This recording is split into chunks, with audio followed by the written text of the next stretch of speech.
All right, welcome to the morning update show. Sorry, got a few minutes late here, but we're here all the same. Broadcasting to you live today from North Seattle, from Lake City, from District 5, from the home of Councilmember Debora Juarez. The show today is about an opportunity to sit down and have a conversation with the council member, and so we'll do that. And because of that, and because of tight space here and COVID and things like that, Trey on a holiday, my co-host won't be joining us today. But she's actually sent over some questions for the council member, and I know she's sending a lot of good vibes and everything else.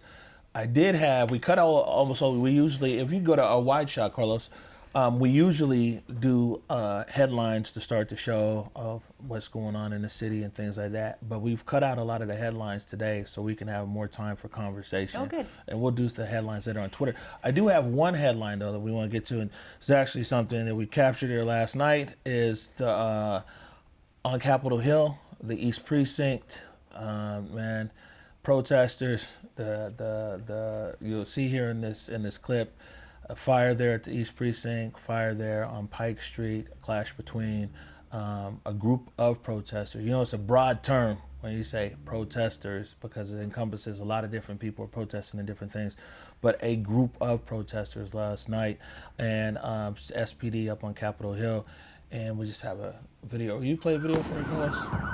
Anyways, I'm just sharing this with you. A lot of not so much footage. There's usually no news crews out at night, but that's the East Precinct right there.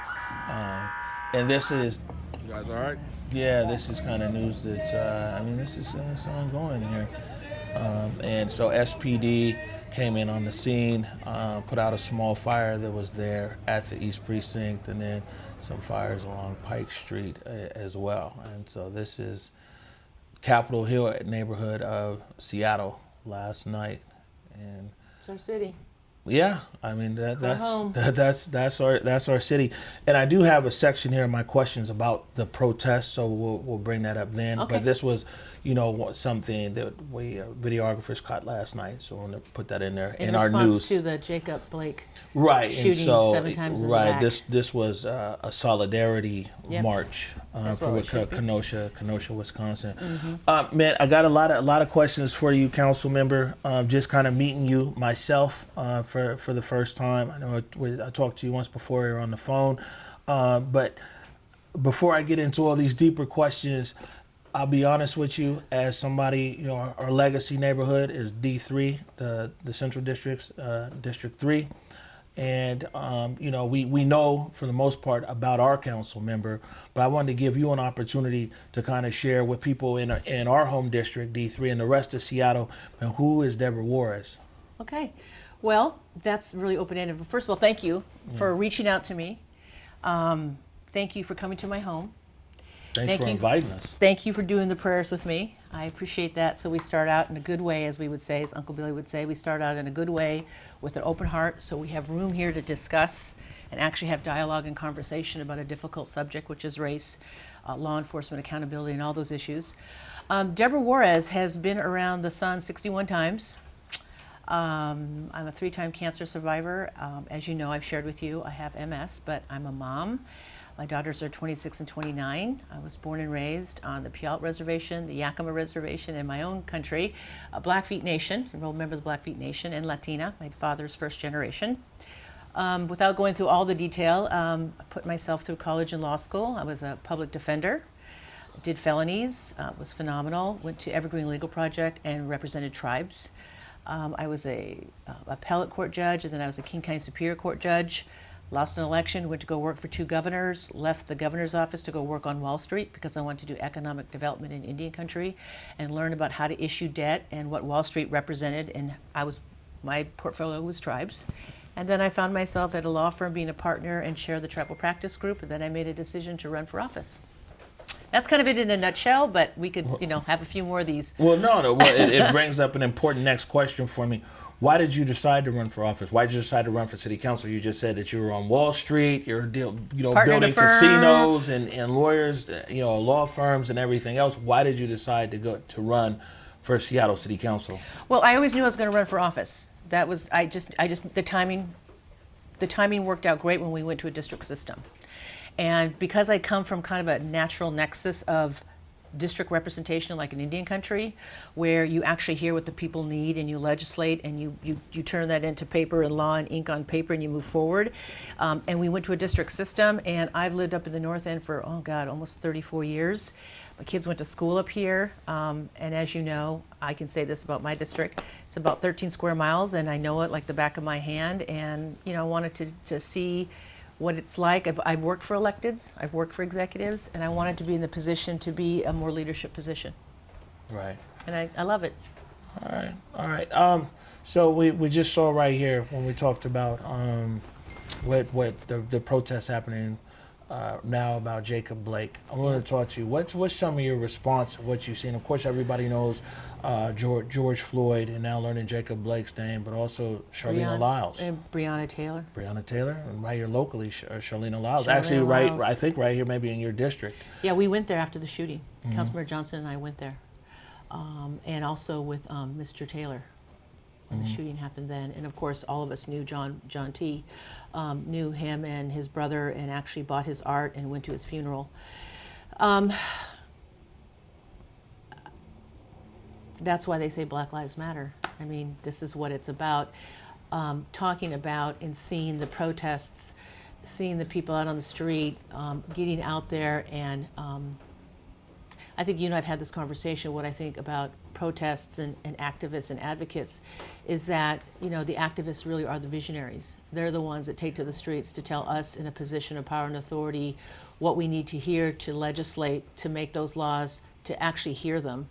And I guess when I watch our city burning and I watch what goes on, to me it's just a reflection of pain and feeling like they're not being heard. And hopefully we're going to address that and continue to address it. This isn't new. You and I have had this conversation. I've had it with a lot of people. When I was a public defender, we continually fought with the police department about their canine unit. We were continually filing habeas corpus petitions in juvenile court when they were holding Latino people that had either done their time or were found guilty. They would hold them for immigration. We continued fought against the prosecutor's office when they put together a quote-unquote a gang unit, and not putting any of this money or resources back into communities upstream so they never get in the system. I know that there's a juvenile detention center and people have really strong issues one way or another, but as someone that practiced there at juvie, the SHU was the most inhumane place to put a kid.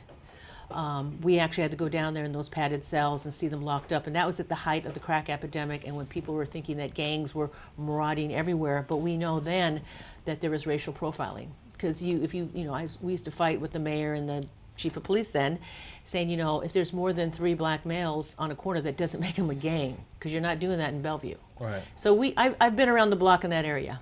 Right. We're going to take a short break right now. We're going to jump into some of this other stuff over here. Okay. When we come back, lots of questions about what's going on at the City Council and some of the decisions there. You're watching the Morning Update Show.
ConvergeMedia produces culturally relevant content for Black and urban audiences. Our coverage is raw, transparent, and objective, praised by community leaders, government officials, and residents. As a small independent media company, we rely on the financial support of individuals and business members to stay on the front lines of the news that's important to you.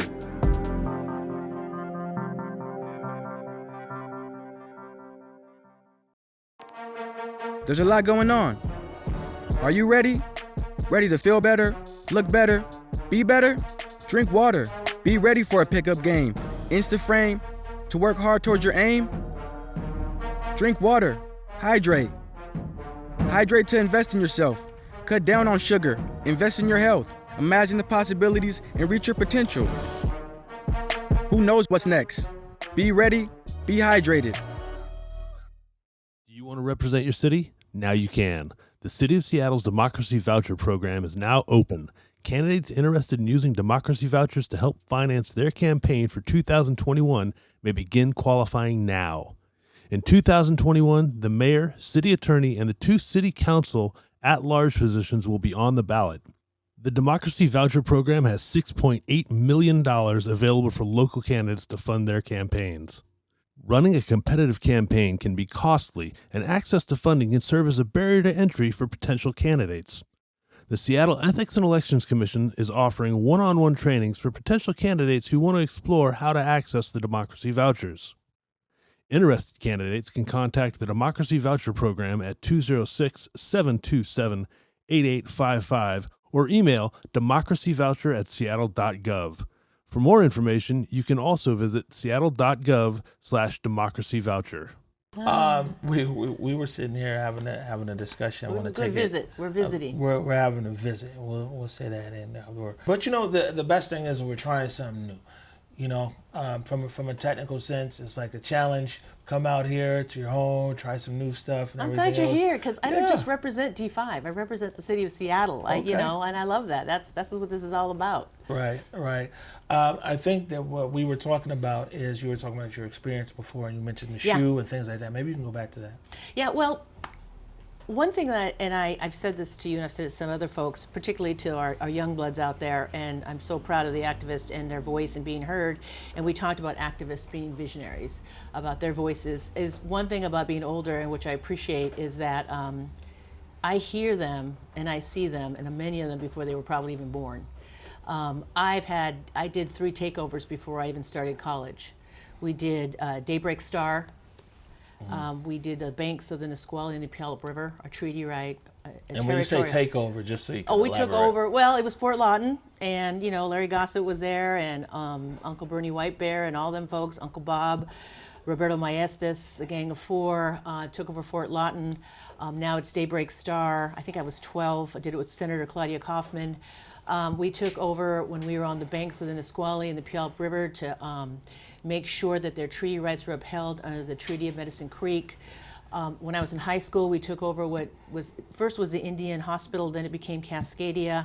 We took that over in high school, which became the Puyallup Tribe's office, if you will. Well, it was a huge old hospital. My mother actually worked there when she got out of boarding school. So I've done those things. I understand that first flush, that first feeling of I'm out there, I have a voice, I'm physically matching my voice to my actions to get out there. But from a different perspective, from a Native perspective, we were talking about exercising a treaty right, a territorial right. And that's why sometimes it breaks my heart when I see buildings being burnt. I understand the anger. Maybe I'm just older now and I don't completely agree with that. But that's the part where I have to pause because there's some things that need to come down, like Confederate statutes and fake totem poles. But there are some things where you got to go that next step. And this is what I used to tell young folk.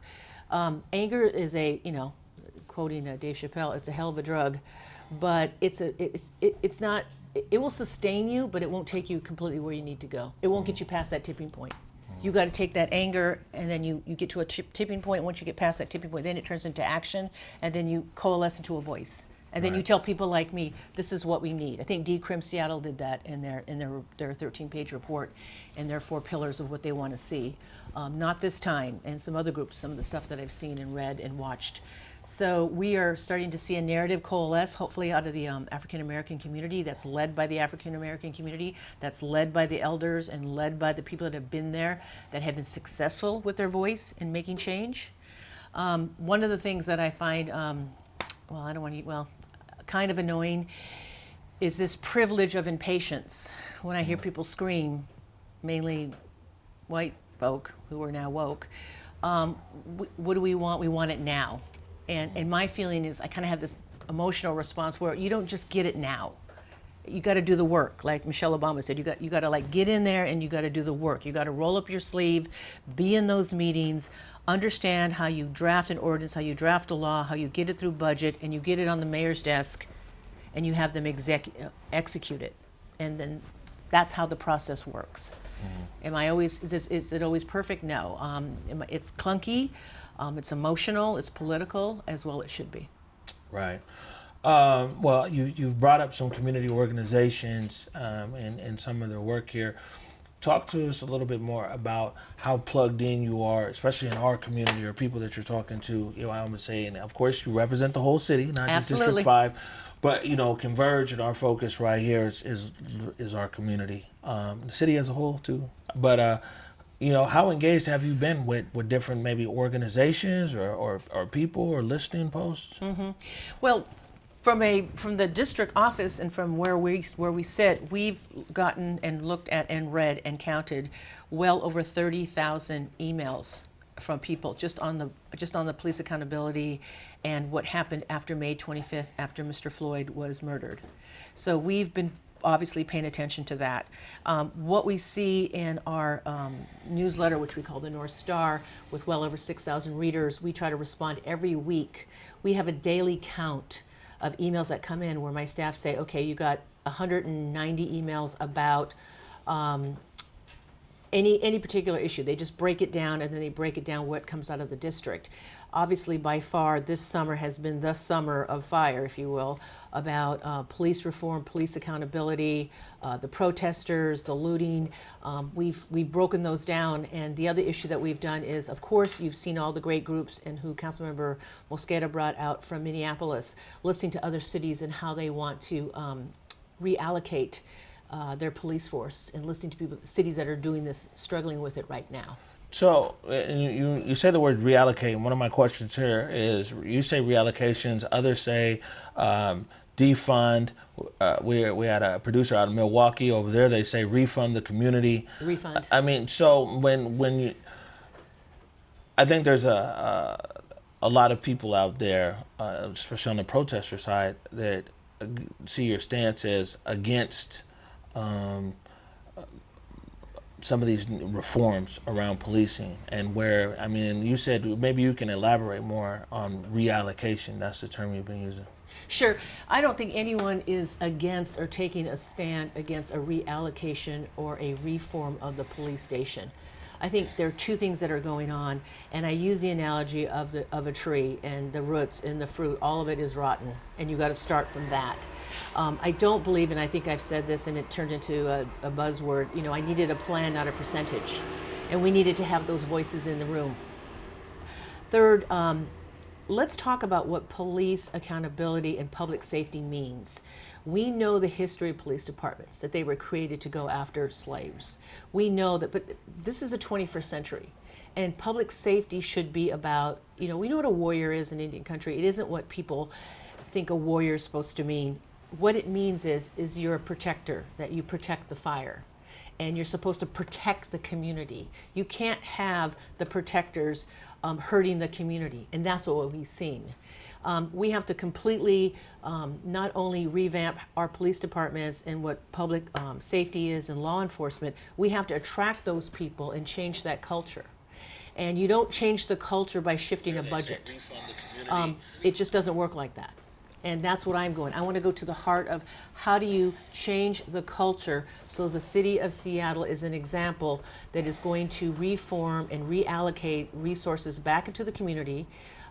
What's going on in Austin, Minneapolis, Portland, all these other cities, and people are struggling with it. But I think it's really not that hard to do if you listen to the people that are out there telling us what needs to get done, particularly with all of these murders going on. Right. I think that, when people look at city council right now, I don't know if people are, there's a latest approval poll around city council, but I mean, city hall as a whole, I mean, people just aren't happy with the process and the way things are working down there and everything else. Maybe you can give us some insight, because the mayor the other day at her press conference, she talked about when she did the veto, she talked about like, man, the council is it's intractable. The conversations aren't happening between city council and maybe the mayor's office. And then there was a whole thing here with the city council and their communication with Chief Best. You're on the council. What's going on down there? Well, okay, I'm going to get a little bit wonky, and I hope you're okay with this. I'm with the wonk. Okay, good. Because sometimes my staff gets mad at me when I do media interviews. They think I go into quote-unquote wonky-tonk town.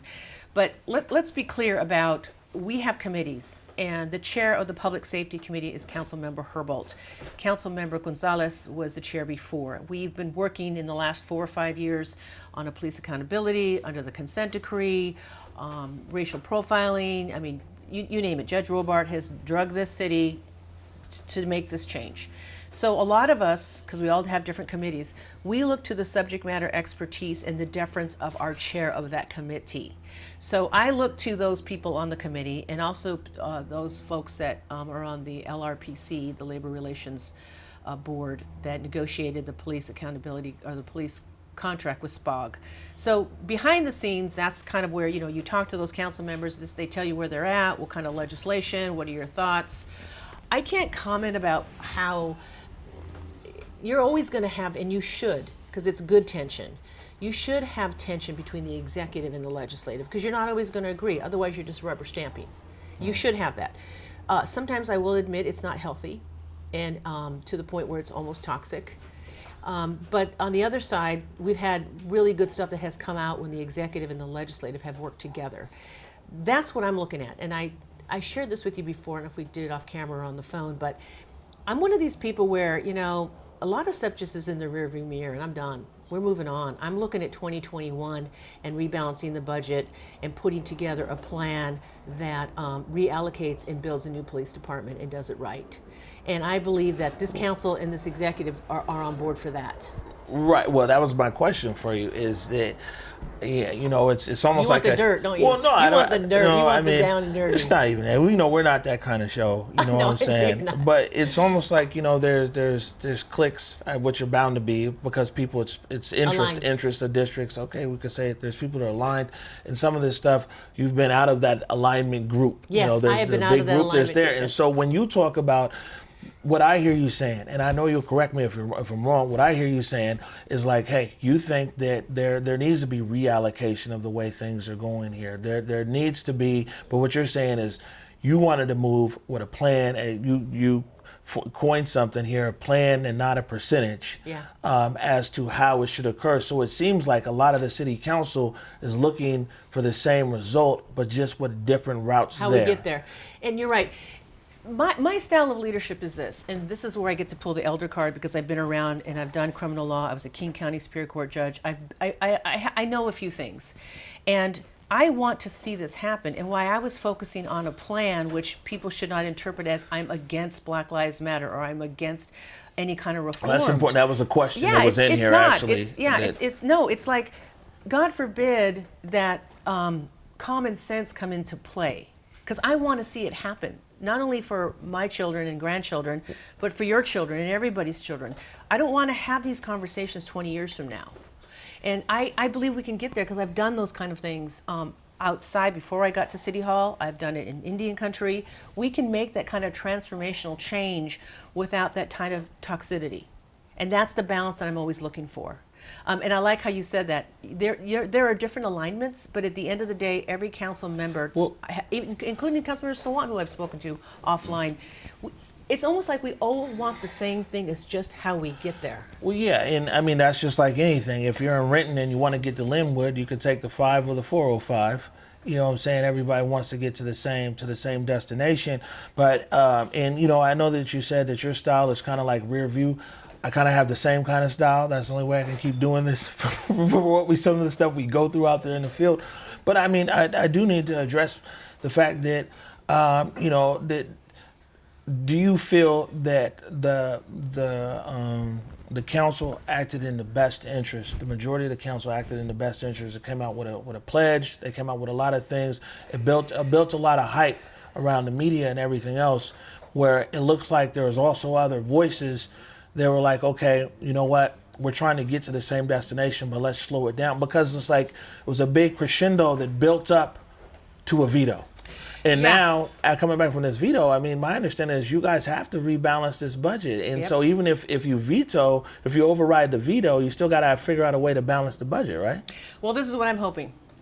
I'm hoping that, and this is just the way I was raised, the Creator gives you the lesson over and over until you get it right. The Creator will give you the same lesson over and over until you get it right. I'm hoping that the Creator gave this City Council a lesson about having a plan, not making people take a pledge or a purity test or any of those things, because people's lives are at stake. Because what we want to do is transformational. It isn't just about what's on the paper. We want a culture of a police department that protects us.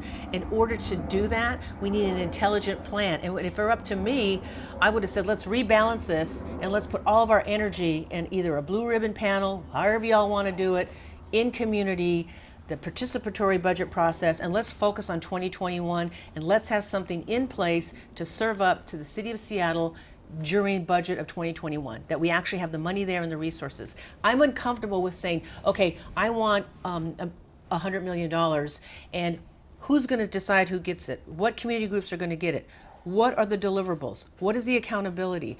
Who else gets it? Are you sure you don't watch my show? Because that's the same question. That's the same question. Did you steal that from me? I've been asking that for 2 months, and since Mayor Durkin announced that, she said that you guys $100 million. Let's not forget about the $5 million for tutoring and mentors, and then also the transfer of property. So anything where she says is going to impact our community, my ears are up. And the mayor's office said that when she reveals the budget in September, then she'll be revealing that. But also, once the money is out there, I'm like, man, who's getting the money? What's their track record? What's the taxpayers' return on investment? $5 million for mentoring and tutoring. Who's doing the tutoring? What are their metrics for success? Like accountability. And here's what I'm saying: is accountability doesn't just stop or start with an elected official like yourself or the mayor or appointed people. It also community organizations all the way down to our community members. Right? There has to be a chain of accountability all the way through. So it's interesting that you just brought those points up. Okay, well, I think you actually took it from me when we had a conversation a couple weeks ago. You're the elder, so I have to defer. I think I told you. And what I'm saying isn't anything new. What I'm saying is nothing new. We've done it. I've done it in Indian country. I've done it as an attorney. And we didn't just build casinos. It was hotels, it was hospitals, it was jails, it was community centers, it was, you name it, wineries. We got these economic engines in areas where the rest of America bypassed us. And Native Americans, because we have the land, and we are a nation, not a reservation, and we have sovereignty, we were able to leverage that into brick and mortar and has sustainability. We're not looking to the government where, can you fund us this year? Do we have to come back again for more money? Do we have to ask for another grant? I'm talking economic sovereignty and sustainability. And for me, that is the core for any, like a city of Detroit or Indian country, or anyone where economic success has passed them because of where they're physically located. And so you and I have talked about this. What does that mean? For me, that means, and particularly for my district, when I focused on that and I decided to run and I looked at what the economic engines were across the city, particularly in D5, what is sustainable? What can we build with brick and mortar where people can walk to work, get a paycheck, and actually move forward, put their kids through college, pay their mortgage, and not get in line at City Hall every year during budget to say, can you fund this? I'm a big proponent of that because I've seen it work. And I'm proud of that. I'm proud of the work that I've done in Indian country to see that work. Good stuff. So what we're going to do right now, we're going to take a break. I got a few questions from people in your district, and then we want to talk about my big three. I got my big three, which is economic power, which you were just talking about there. We're talking about home ownership, and then we're talking about education, generational wealth, and then education. Those are the big three right there that's concerned to me. You're watching the Morning Update Show.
Welcome back to the Morning Update Show. A very interesting one right here from Lake City, North Seattle. D5, up in D5. D5 We're up in the D5. Here with Councilmember Debora Juarez. Let's put the hair up in a bun. That's how we roll in Indian country. This is how you I'll roll. be taking my earrings out in a minute too. How you roll out here. You know, before I jump into these questions here on, we got some Twitter questions. The readable ones. I'm sure people are not very nice sometimes. You know, you talk about some of the things that Native community and Black community have in common. Yes. When, you know, it's funny because the morning show started as an update around COVID, and when we'd be researching stories about the disparities, we'd always, you find the natives there. We're the highest in everything. And then you talk about, I was there, Emily Alvarado did the presser the other day, and I had her for the housing, and I talked to her, and she said that natives make up 1% of the population, but 12% of the homeless there. As somebody, I guess, who's lived and also worked in both communities, what do you see that are commonalities between Black community and Native community? Well, there's two things. We'll have to do a second show on that because I have a whole understanding of what I feel about that. I don't have enough time today, but just tangentially, for us, you know, the storybook is 1492 with Columbus and genocide and massacres and war and removal. African American community, I think it's 1619 with the first slave ships, and of course enslavement and the lack of humanity and everything that goes with it. It's like we ran parallel, but when we get to that intersectionality of it, what you really see, which pinpoints to me as a flashpoint, is historical trauma, is pain. And I think you and I talked about this off camera when we were talking about President Obama's speech, that the people that have been hurt and dragged the most, that have been most violated and enslaved and killed and massacred, are the ones that push forward the principles of this country. You would think that we would be the ones to tear it down, but we have been the ones to move it forward. Whether you're talking about the civil rights movement, the Native American rights movement, what we've done, how we've fought, how we've won cases in the United States Supreme Court, how we've never given up on that light about this is our country, this is Indian country, and what happened to your folks happened to our folks. And we talk about race and anger and despair, but what we never talk about is the historical trauma and the resiliency that our people have and share. We're not going anywhere. These issues are not going away. And they don't have to be scary when you talk about race. It doesn't have to be finger pointing. It has to be about seeing the humanity in each other and having space like we're doing right now to talk about it and then see how do we put pen to paper to fix it. And that's kind of where I'm coming from. I'm not out there saying, you know, when I heard some things people are saying about me and I thought, well, that's interesting. But that's not me, and I know who I am and how I was raised. But I also know the anger and the pain of why they want to burn down a building. I understand why people scream, burn it all down. What we're dealing with now, why you see the shirt I have on for missing murdered Indigenous women and girls, is kind of a smaller blueprint about what we want to do for police reform. There's a problem. For 2 or 3 decades, Native American women have gone missing and no one goes looking for them. I took the national model, I took the state model. We were the first city in the country to not only pass the law, but get the position funded to collect data to work with the SPD and the King County Coroner's Office and everybody else, which they're now going to use ours as a model, to go looking for Native American women when they go missing, because it matters to us. But that's an example where we can do that. And I think we can do that across this country with a lot of things, including police reform. I do not think that it's unsurmountable. I think it's doable. But I feel like people have to go through this process to get out all this trauma and anger. And I think we should value that. Right.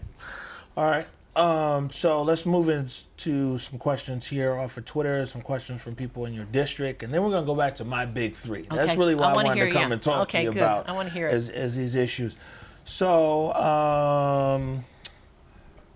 at Rycar says, why were you not present in August?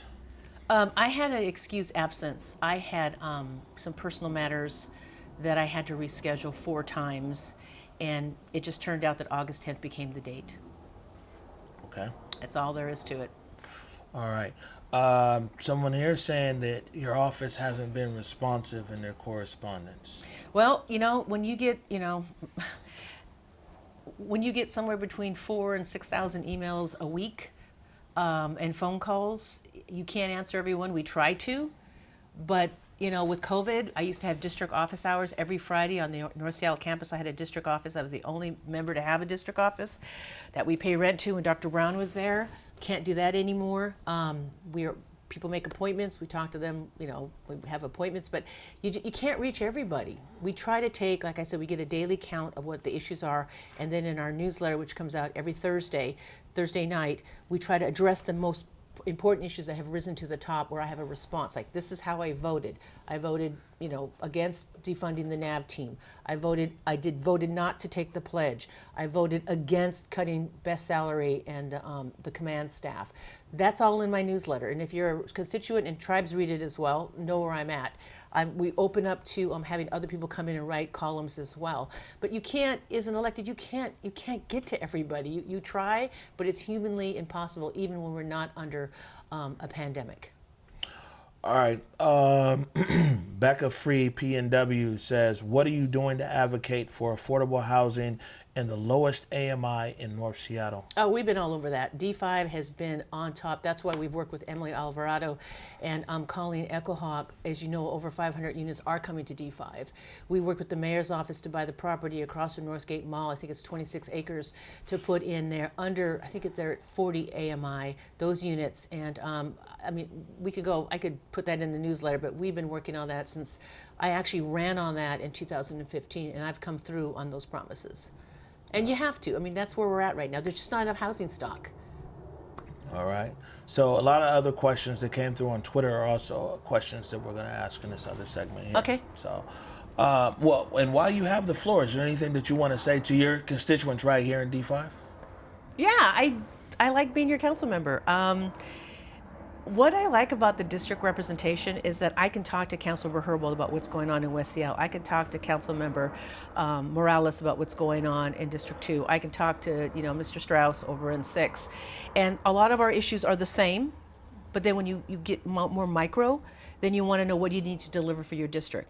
What I know about my district, it's about 13 square miles. What we've delivered is a new community center, 2 light rail stations, an $85 million NHL training center, the pedestrian bike bridge. I could go on and on. But mainly what it is about being a district representative is also where are the crosswalks, where are the stop signs, where are the sidewalks. They want the brick and mortar gravy and potato, just get it done, stuff that we need. And that's what I like doing too. I got a great team that goes out there and works closely with all the city departments like SDOT, SDCI, whatever. We're kind of that link to how to get to these departments to get stuff done, so they're not given the runaround. But then, of course, my vote weighs just as much as everybody else in representing the bigger, more social issues that affect our city.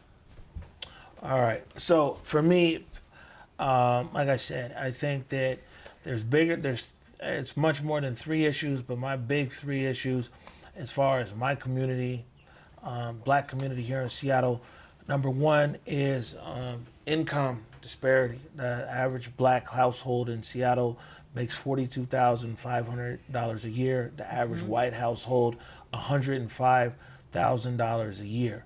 And my question to you is what is it what are some of the things maybe that have worked for you, if something that's here in this district, or what are some of the things that could be sustainable as far as like economic drivers? We need, in my opinion, economic drivers in our community in the Central District. Where it's not sustainable, $42,500 a year. I mean, we're going to continue to disappear at a fast rate outside of the city. I know people talk about programs, and this is why I'm saying economic drivers, because people talk about programs and everything else, and social programs, but that's government funding, and tax dollars, right? And I mean, that could be anything. Putting government money to the side. What are some of the things? You come from a background of driving business, as you said. Attracting business. You tell me. I mean, there's a big deficit, a big gap that black people are facing in the city. There's 2 ways to respond to that. Without getting too intense.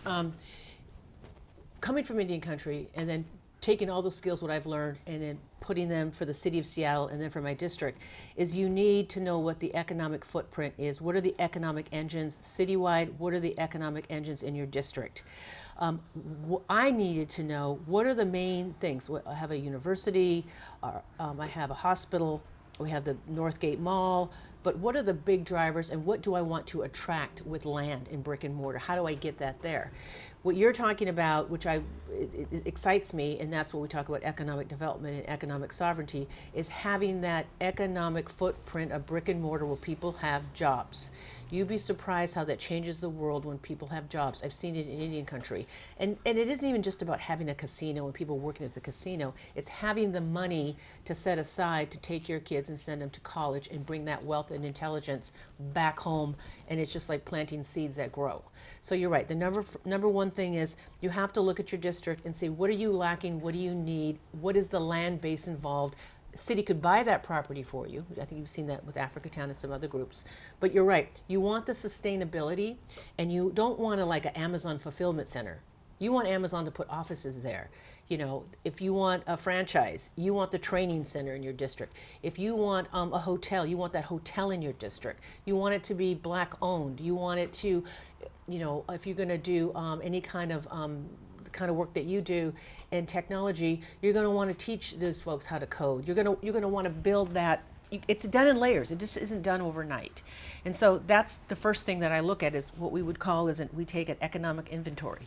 What are the drivers? What do we need? What's the population? What's the medium education? What is the nearest public university? How do we work with them to do more apprenticeship programs, college, whatever? That's the first step. And then you kind of build, I guess you would call it, you scaffold from there. Yeah, because me personally, I think that things that are funded can be defunded. Clearly, I mean, we see this. You can't rest on the federal estate giving you a check. That just doesn't work. And I think for black people in the city, for economics to change, it has to be something that's sustainable and it's not dependent upon government. And that's just me personally, my view of things. And so I'm always looking for solutions and talking to people. And let's talk about this even further then. Because I like to know if council members are talking to people who are responsible for profit and loss, if they're responsible for people who have employees, if they're talking to people who have been impacted by COVID and they're trying to, small businesses. Man, how in touch are you to the streets as far as business owners and everything else? Because I'm in touch with the small business in D5 and across, and particularly the queer community up on Capitol Hill when all this is going on, and helping them with the small business loans and the PP and all that other stuff. And then our businesses up in D5 and citywide, and also the big business side. But you can't do it all. You actually need, and this is something that I think, I don't know if I talked to you about it, but one of the things that I think is lacking in the districts, and I would love to see happen in some other districts that need it, is you need a business council, because that's what we do in Indian country. You have tribal council and you have a business council. Sometimes tribal council is the same or half of the business council, but you have people there. You have a business council with people who are lawyers, economists, understand business owners, small, big. It doesn't have to be 42 people. It can be 5, it could be 10, it could be 12 of that community that say, look, we live here, we work here, our kids go to school here, we know the city, we know the streets. This is the economic engine that we need. Whatever is good for D5 may not be good for D2. You know what I'm saying? You need to know what your people need.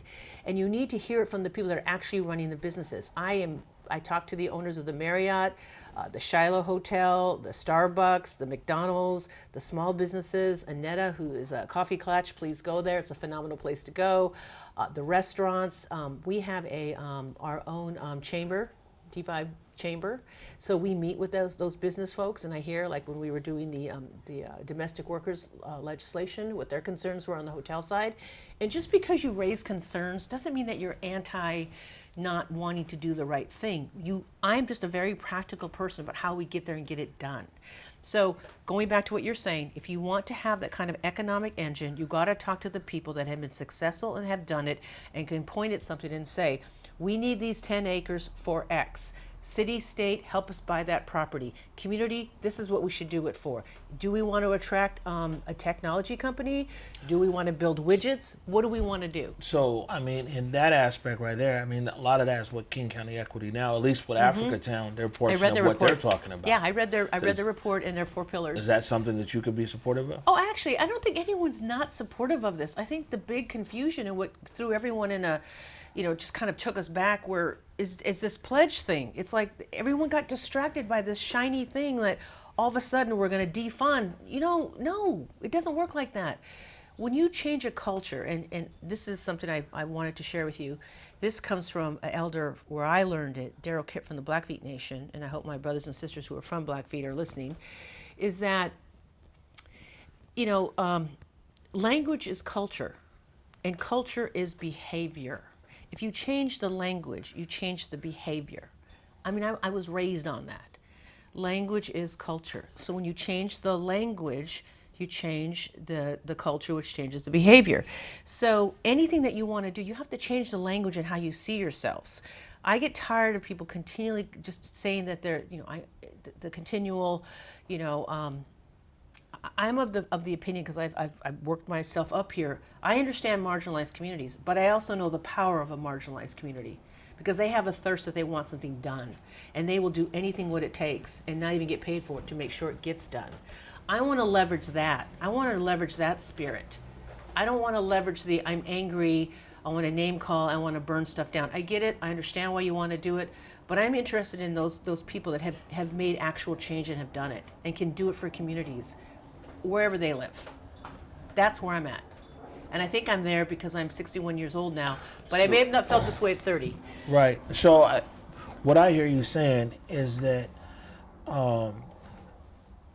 the pledge kind of de facto puts you in the eyes of a lot of the public in a whole nother category. And because when we just talk, let's go back to this economic thing here. Okay. Because like I said, what you just explained are some of the key things that you talk about. Your business council, what land could community and government collaborate on to be able to develop economic drivers, all these kind of things. It's very much part and parcel to some of these agendas of, like I said, King County Equity Now and everything else. And it seems that talking to you here right now on these things, that you're not totally aligned on something else, because I think that's a lot of the perspective. Yeah, I find that interesting. It's interesting. My mother used to say, she's still doing her journey. I'm not smarter. I've just lived longer, and that's something that, you know, it's a different cultural thing too. I value wisdom and experience and people that have been around. Even if I disagree, I respect an elder and what they have to say in their experiences, and take from that what I know to build on that. And yeah, it was interesting watching that. Like all of a sudden, I was this. You know, I won't say all the filthy things that were said about me, but you know, being the corporate whore and all this other stuff. You know, last time I checked, this is America, and I did the right thing. I came from nothing. I came from being homeless, being on food stamps, being poor, dealing with racism.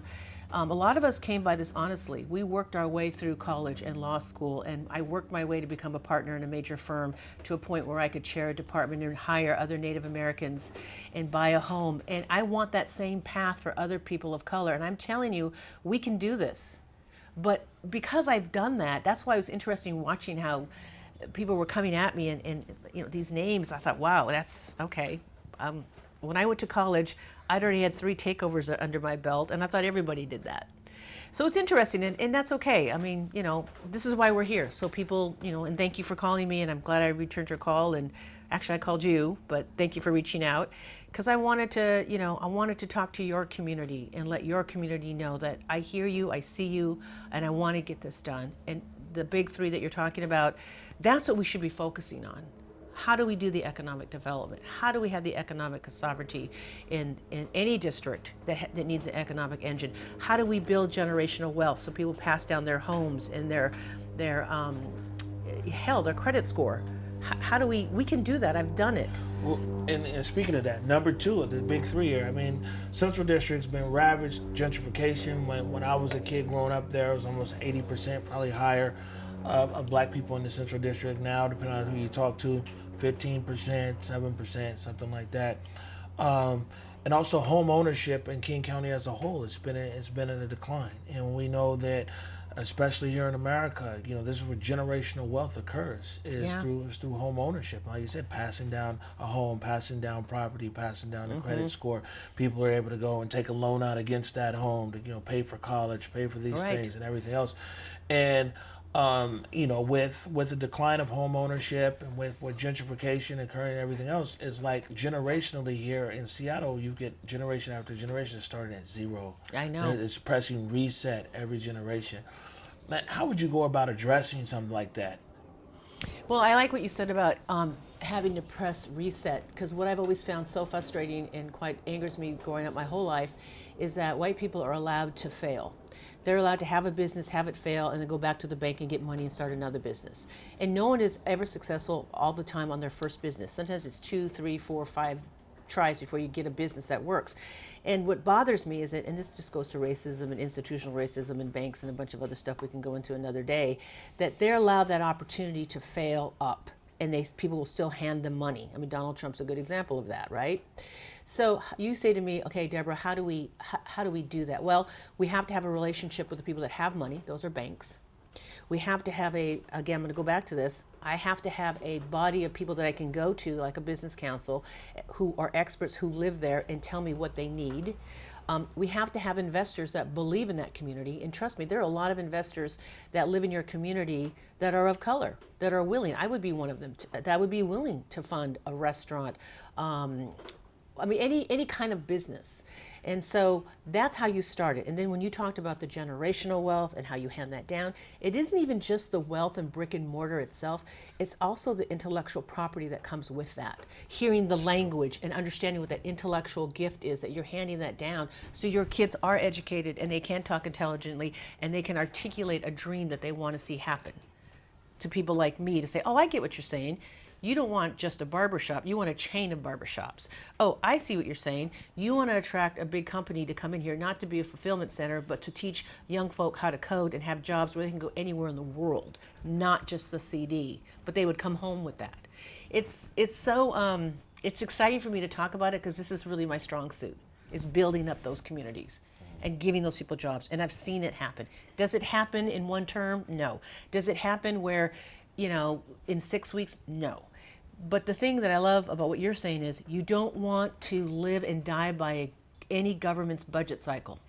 Indian people used to have to live like that. We had to wait every 2 years what the feds were going to give the tribes. You guys, I mean, and when you say Indian country, and I mean, there's still a lot of Indian country that's. Well, this whole country is ours, by the way. Just so you know, we are. It's all ours. We're all in Indian country. You're all in. You're all a guest. Once, I mean, so for example, I think what I was telling you before the show, I used to in high school go up there to the Tulalip Reservation. Yeah, used you to were hang the out Tulalip. up there. Yeah.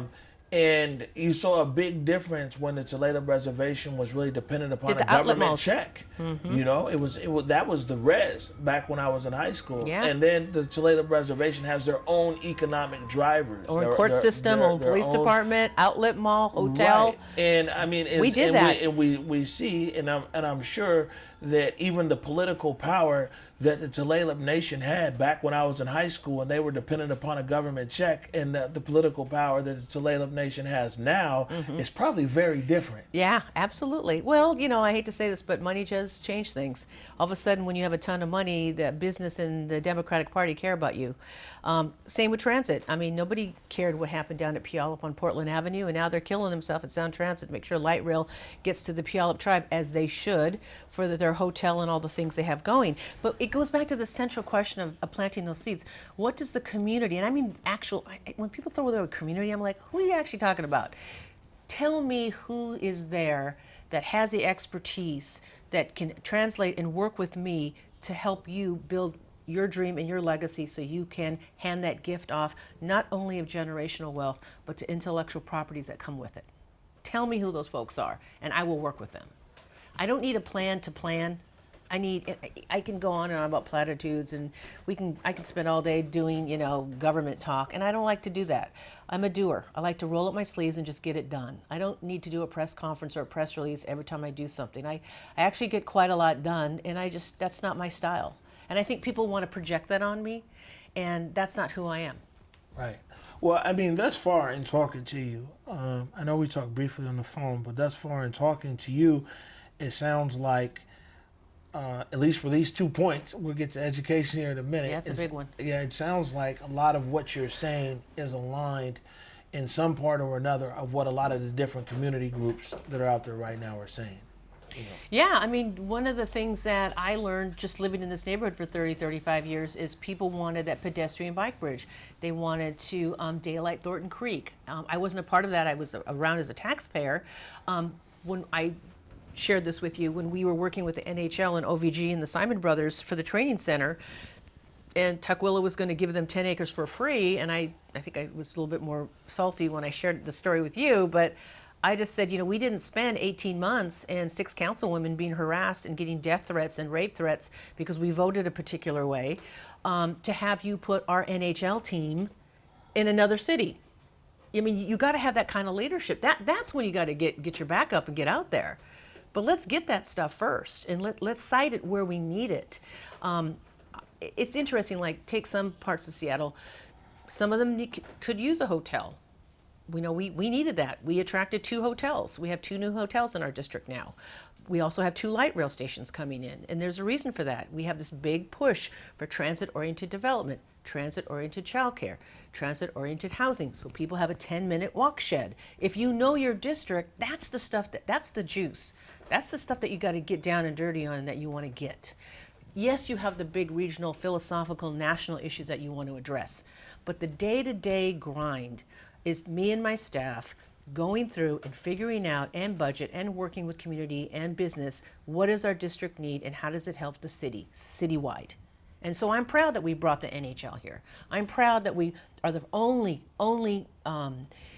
center where our NHL team will play in the country that is going to be green and also no taxpayer dollars. There's no other arena like that in the world.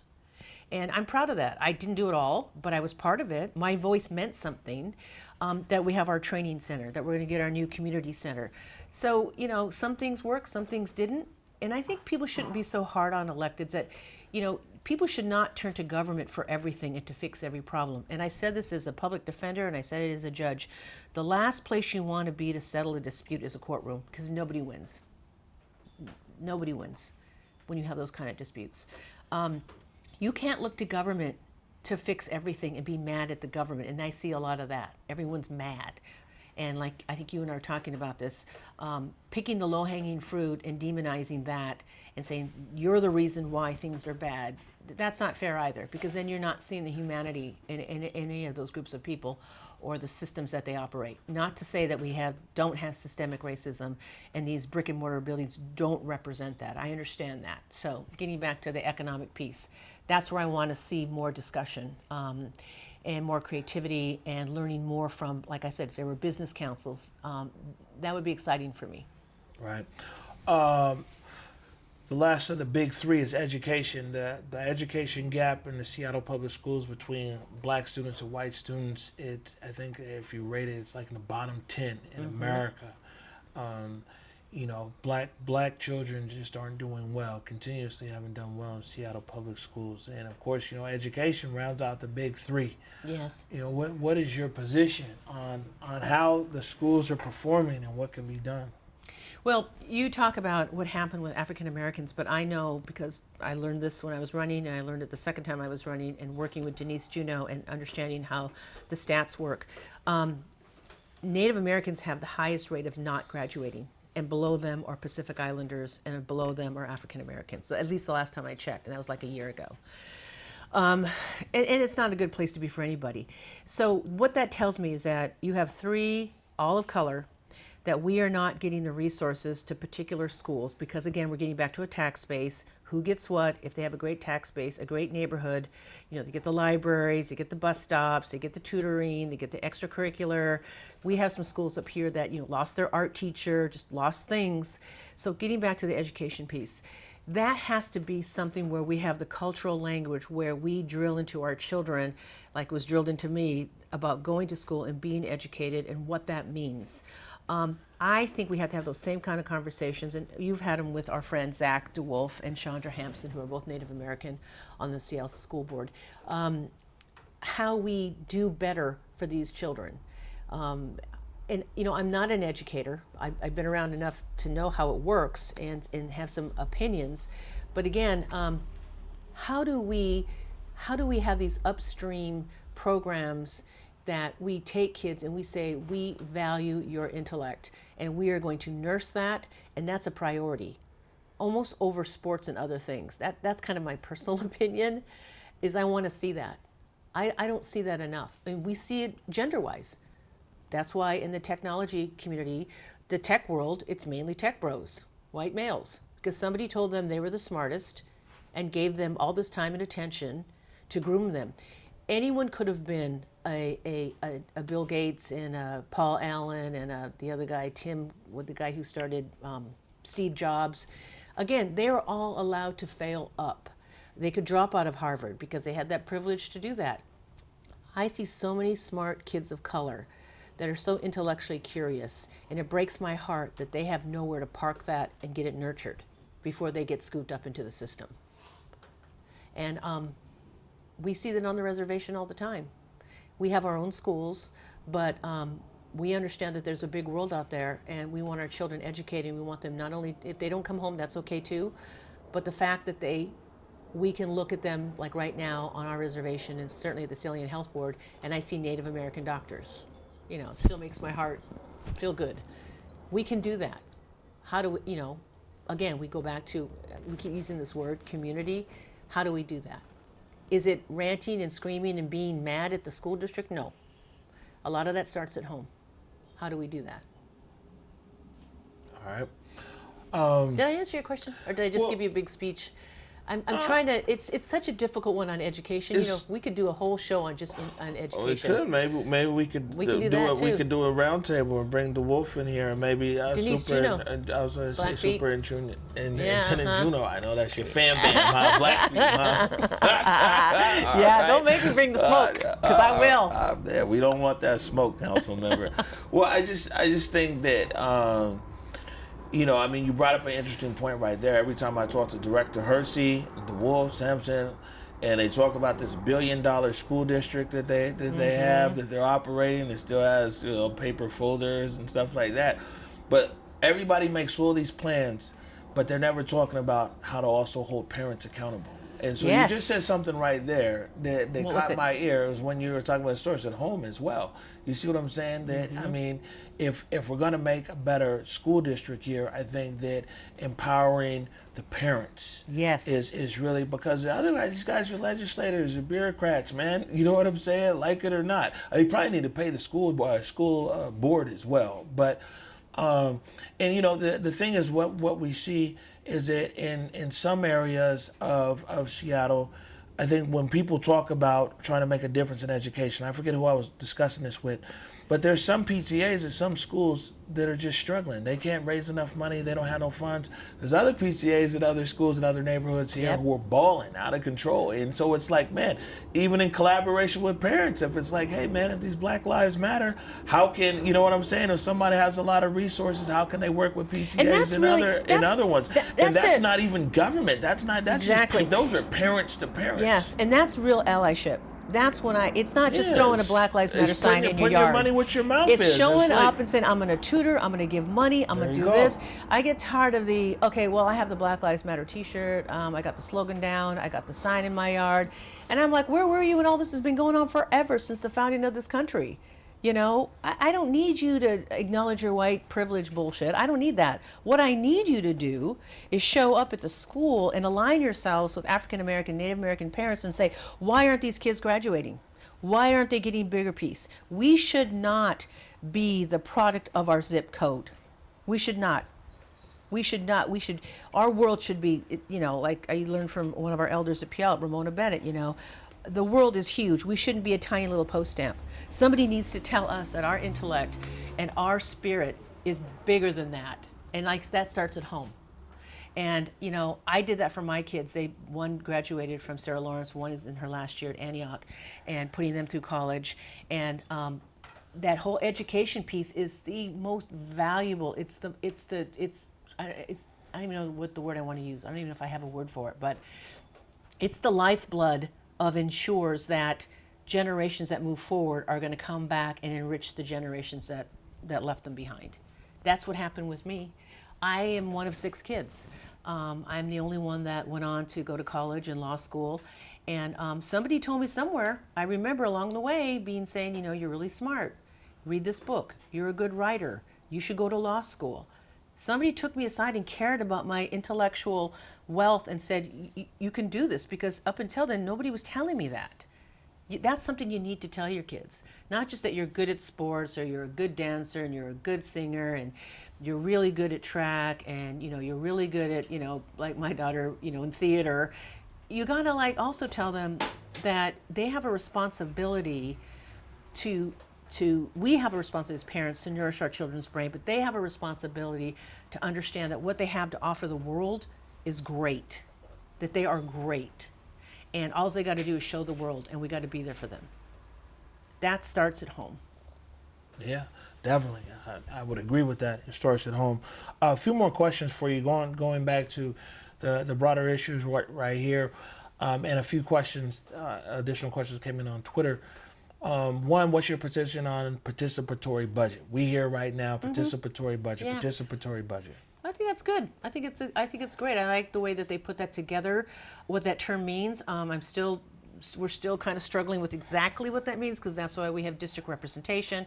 We have we kind of have that already. Apparently, that's not quite what people want. They feel that there should be more, and if there's more, then, you know, how do we hone that so that it is effective? You can't have some unwieldy 38 people on a board for a participatory budget that aren't elected, because then there's no accountability. That's where I'm at right there. But no, I think that's a good idea. Another question for you is, we hit on it a little bit, but not in a direct way. When we talk about the mayor, this $100 million promise that she's put out there, King County Equity now has come out and said that, you know, the decision making around that $100 million should be led by Black community, by Black coalition, as to where those dollars should go. How do you feel about that?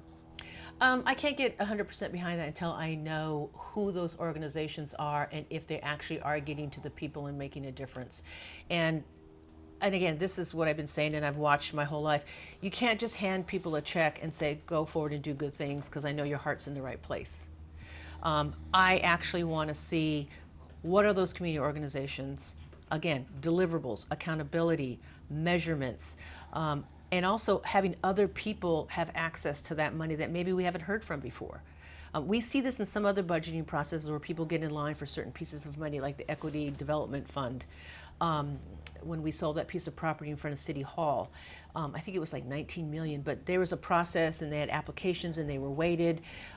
That's a model that we can use. So I feel like I need more of, and I want to put more meat on the bones for what that model is and how we have those programs. Because there could be new programs on the horizon that we don't even know about. And that's important. I think just having an honest conversation doesn't mean you're anti. It doesn't mean that you're not down. It means I need some more questions answered so I can implement this and get it right. So it's a sustainable program. Right, and I know that there's of course there's big groups right now that I think we all know about. We've been talking about King County Equity now, Yeah. and some other groups that are out there. Decrim. Decrim Seattle, and Not this time. And, Some other and groups. these are people that are out there you've had some sort of interaction with one way or another. Who is it that you haven't quite heard from yet, or that you want to invest more time in hearing from in regards to this larger issue here impacting the Black community and legislation that might be down there at City Hall and things like that? I'm really glad you asked, and I'm not going to try to answer like a politician. I'll just be really honest and frank. Not that politicians aren't honest and frank, but I really want to hear from the elders of the community. I want to hear from people kind of like me that kind of been around. I know that we heard Councilmember Harrell on KOW last week regarding Chief Best, but I want to hear from some of the elders, people who are ahead of the civil rights movement. I haven't heard a lot from them coming to City Hall and lobbying and pushing forward their programs.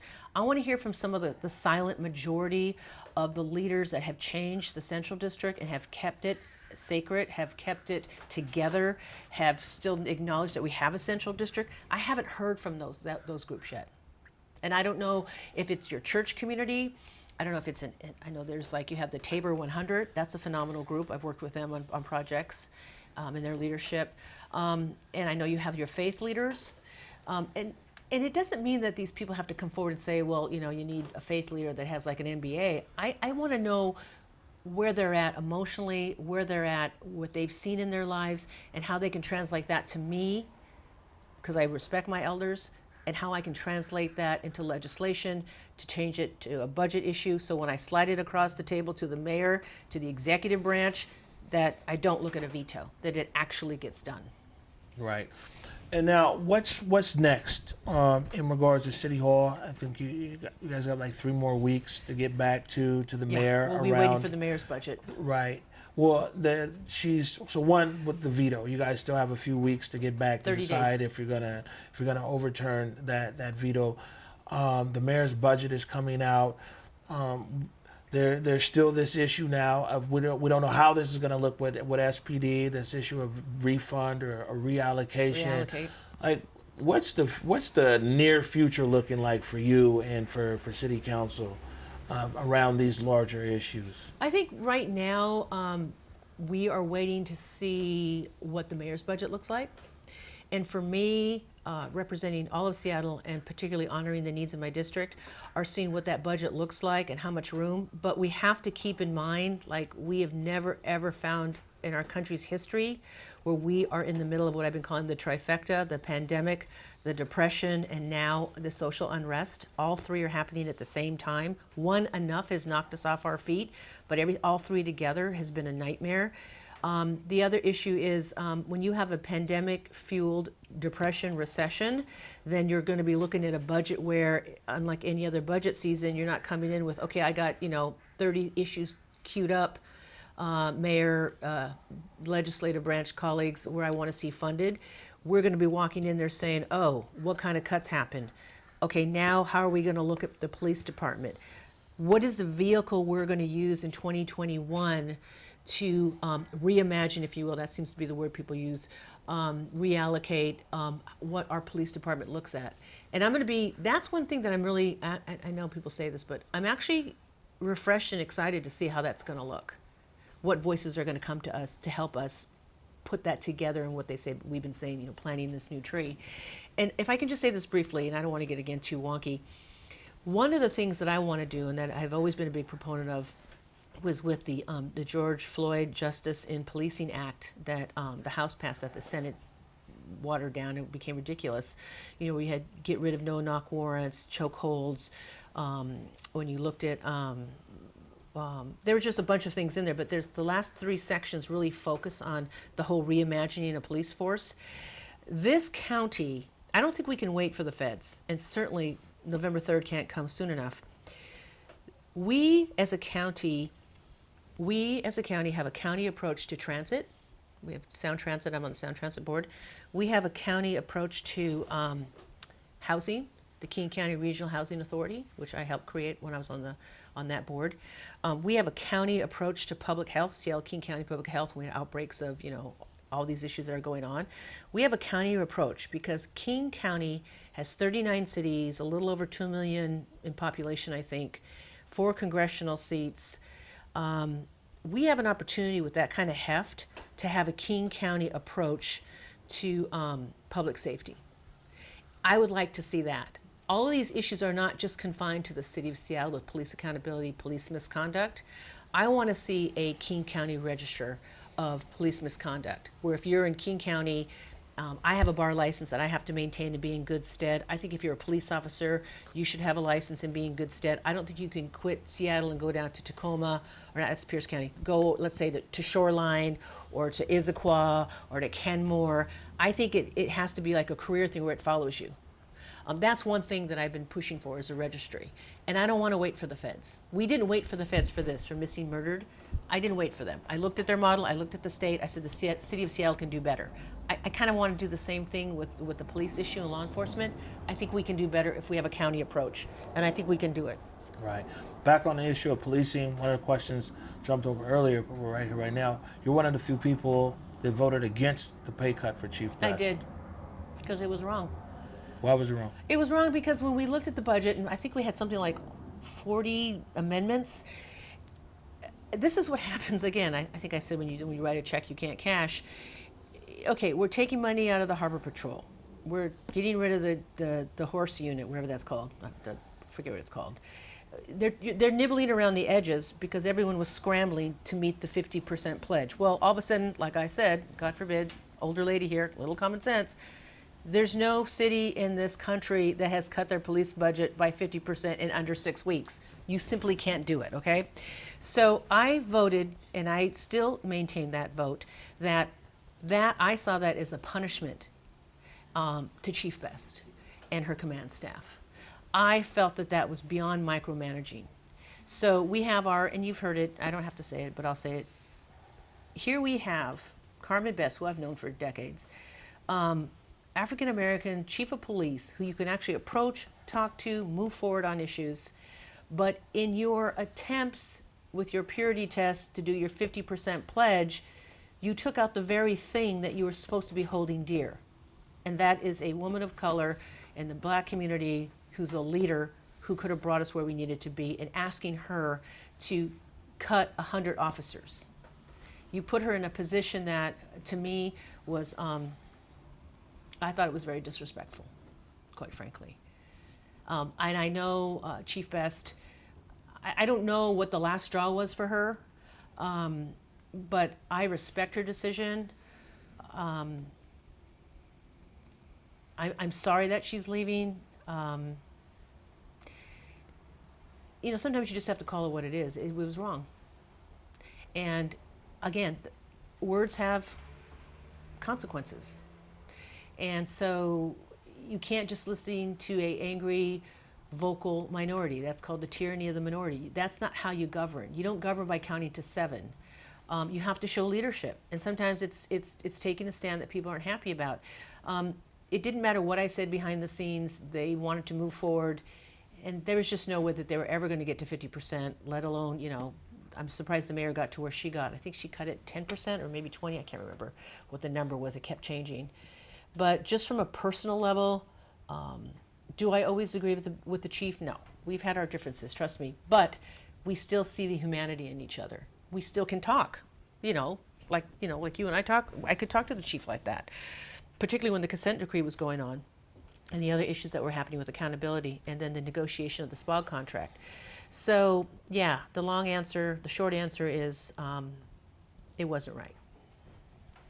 Yeah, I can see it's like impacted you. Well, you know why it does? Because, I know, again, we're getting back to me being a little bit older. All this talk about being woke and political correct and, I'm checking my privilege and, I don't really care if you check your privilege. I don't care if you acknowledge your white privilege. Just show up and be an ally next to me, not in front of me. It's not your movement. Excuse me, I have a voice. I don't need you all to ride in on a white horse. I got this. But be there, be a voice, show up with capital for my community, show up at community boards to talk about educating my children, show up for those businesses, be on those boards, be the connector so I can get to money for capital. Because that's where we had to go. That's why I went to Wall Street, to learn how to get money and issue debt finance, bonds to build things in Indian country. And not just casinos. We built homes. We built all kinds of stuff. We built the hospital on our reservation. That's, to me, is real allyship. It isn't just the T-shirt and that I own and I accept my white privilege. I'm really tired of that. I am. I'm tired of it. I watched it my whole life. There's just new words for it. Right. Just two more questions for you, Councilmember. Really? Just two? Yeah, just two. It's been a good conversation. I appreciate your time. I did too. I took the whole day for you. Yeah. Yeah, okay. You're buying me lunch. Well, I can do that. We a lot of people I've been interviewing, people in your type of position, said a crisis also creates opportunity. Oh, yeah. And we're definitely, like you just called it, a trifecta kind of that we're going through right now, perfect storm. But especially around the civil unrest, it's a crisis that's going on. What are the opportunities that this crisis has now created? Well, we talked about this briefly, and this is nothing new. The crisis has done two things. It has showed the ugly side of the inequities across the board to people of color, whether it's education, employment, healthcare. We all have known it's there. Now all of America can see it's there. Okay, so that's one side. When you say what is the good thing, the good stuff, and I've been telling especially my younger staff, you are this generation, and I did one of the commencement speeches with Congressman Jayapal at the Evans School, and the title of my speech was, "You're my ancestor now." And what I was letting this young group know is you're on the right track, young bloods. I hear you, I see you, I got you, I'm making my staff keep their journals. People are gonna look to you and say, what did you say, what did you do, how did it feel when the trifecta was going on? And what I'm seeing is a much more engaged approach to where people want to articulate what kind of change they want. But now, because now we have phones and we see what happens, what I've always known as a public defender, what happens to people of color when they get arrested. Now we're seeing that people can't deny anymore the violence on communities of color. They can't just turn their head anymore. Their gaze can't look away. It's right here. Whether you're acknowledging your privilege or whatever, it's right here. And so now they have their gaze on us and we have their attention. And so getting back to you, the shining light from that is, what are we gonna do with that? Are we gonna, what are we gonna do with the gaze on us? Finally, I think I told you this analogy my mother used to say, you can throw rocks at that house all day, but you wanna be in the house, at the party, picking out the music. This is our moment. This is that moment for that to happen. And I should be that tool to say, how do I get you there? So that is the silver lining, if you will. And so I think what we're going to see fold out in the next year is this whole young, not even young, just this whole wellspring of different voices telling us what we need to do to make the transformation, and not just about law enforcement, but the other big three that you talked about. One of the things that I've enjoyed about the City Council is watching, people like Councilmember Gonzalez and Mosqueda and Morales and so on, women of color coming forward and having our own brand of leadership. Because the yardstick for leadership used to be, the ruler was the white male, And now you're seeing how women lead and how we have a different voice, how we have a different stature about what we bring in the room. No one's holding up the white male yardstick against me anymore, which has been that way my whole life, whether I was a judge, whether I worked for the governor, whether I worked in the law firm. It's like that was the gold standard. And now we're learning, no, it isn't. it's, black women are going to carry Biden to this victory. And that's nothing new. We know that women of color have held it together. One thing I always say is, this whole thing about, women do hold up the sky. And we're starting to see how that works. And yes, we do have disagreements, and yes, we can get contentious, but you're really seeing our brand and our flavor in there of trying to change things. And I hope it continues. All right. Last question for you is... yeah, I think you've said that like 8 times now, but okay. I've been counting down. You're lucky I'm not billing hours like I used to. Man, believe me, we couldn't afford it. I talk a lot, especially during the live stream. People are really in the streets, and I would say that, we're looking forward to Seattle that we all aspire for, yes. the Emerald City that we all deserve. What's your vision of the Emerald City that we all deserve? Well, I think that when you say the Emerald City that we all deserve, that goes back to me talking about really the humanity about who we are and what's important to us. Is it a sports team? I don't think so. Is it being, Silicon Valley? It's an economic engine. But I think what the Seattle that we all want to see is equality, and that we can live our values, and that we can live, we can actually have these kind of conversations that you've made space for me. You've made a safe space for both of us to sit down and talk, not just off the record or on the record, but you made a safe space where we can talk about issues that are difficult, some that are easy, also infused with humor and humanity. I think that's the Seattle people want to see. They don't want to see the toxicity. They don't want to see the fighting. They want to see that we can work across for everybody. I don't start out any speech thinking that I'm going to save all black and brown folk, because I've been around too long to know that's not how it works. But you will hear me talk about humanity and empathy. Violence and toxicity will always, always be at your front door when you let it in. But the things that are in the house, love, empathy, humanity, kindness, that's already in the house. I want us to see us use those tools more, because I've learned, being 61 and being around and getting stuff done, that works all the time when you sit down and you get that done. I think that's the city that we want to see. We're not Portland. We're not LA. We're not Minneapolis. We're not... that's not who we are. We need to be who we are, and we started out as this city that was supposed to be all-encompassing on indigenous land. And when people make that territorial acknowledgement that they're on indigenous land, which you've heard me complain about before a little bit, sometimes I find it annoying, because the whole purpose that you do a territorial acknowledgement, that you're on Duwamish land or Suquamish land or Muckleshoot land, it's not about saying the words, it's about the behavior. You're a guest. Act like one. Being a guest, you don't get to say, oh, I want to acknowledge that I'm on, indigenous land, and then, oh, by the way, start calling you filthy names. The whole point of doing that is to recognize that you're a guest and you're going to be a guest. And as a guest, how am I going to behave in your house, and how are we going to fix this? That's really how I come to government.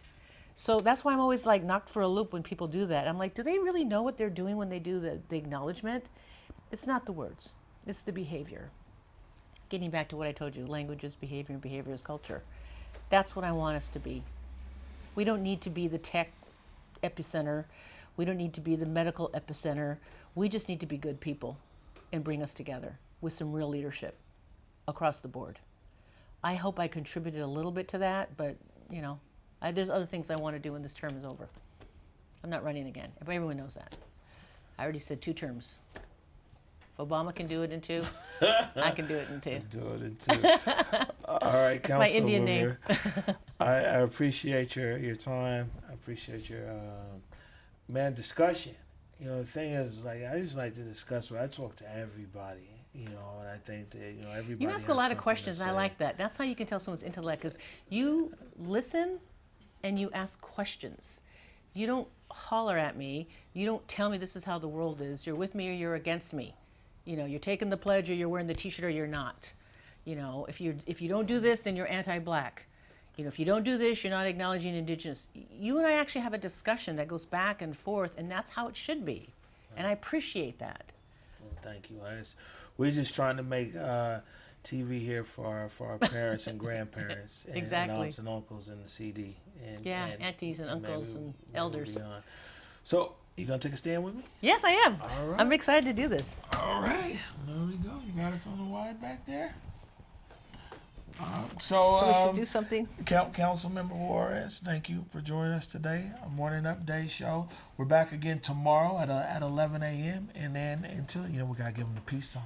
Until then, peace. Peace. Lift every voice and sing till earth in heaven ring with the harmonies of liberty. Let our rejoicing rise as the listening skies. Let it resound loud as the rolling sea.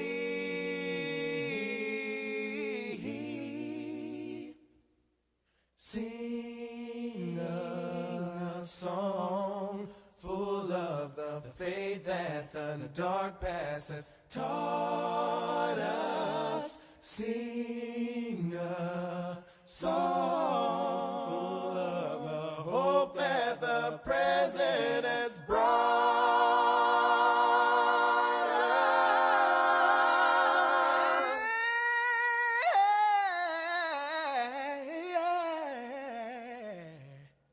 Facing the rising sun of a new day begun. Let us march on till victory is won. Sing it again now. The victory is won. Victory is won. Victory is won.